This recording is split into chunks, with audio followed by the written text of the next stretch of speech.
गजेंद्र नाम का हाथी, इसको अपने परिवार का और अपने बल का बड़ा अभिमान था। किस चीज का? बोले मेरा परिवार इतना बड़ा है, अब गांव में हमारा इतना दबदबा है तो अब कौन बोले हमारे सामने।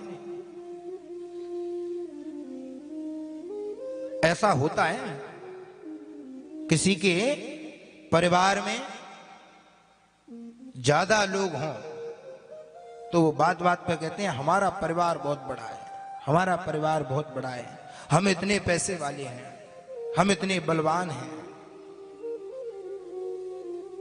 उसी अभिमान को लेकर के वो गजेंद्र नाम का हाथी जंगल में गया और जंगल में जाकर के एक नदी में प्रवेश कर गया। नदी में प्रवेश अकेले नहीं किया, अपनी पत्नी को, अपने पुत्रों को, अपनी बेटियों को, सबको लेकर के गया।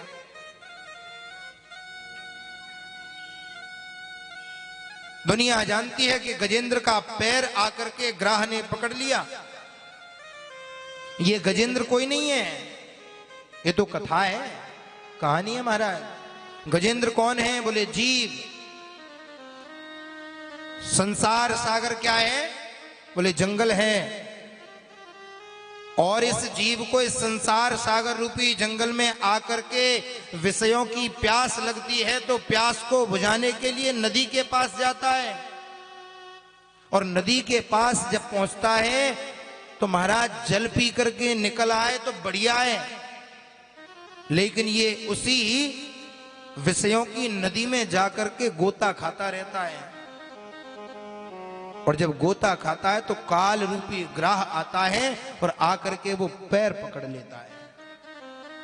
और जब काल रूपी ग्राह आकर के पैर पकड़ता है तो ये फिर सबको आवाज लगाता है। लेकिन अंत समय में कोई काम नहीं आता। काम कौन आता है? बोले केवल वो नारायण का नाम काम आता है। और आज गजेंद्र ने सबको पुकारा, कभी पत्नी को, कभी बेटे को, कभी बेटी को, सब छोड़ छोड़ करके चले गए। अंत में किसको पुकारा? बोले जौ भर सूंड रह गई है उस जल में। आवाज लगा रहा है।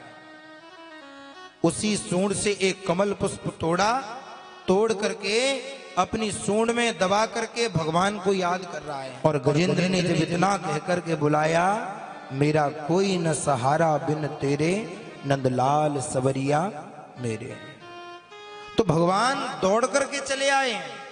और आते ही भगवान ने सबसे पहले जिस ग्राह ने पैर पकड़ रखा है गजेंद्र का, उस ग्राह का उद्धार किया।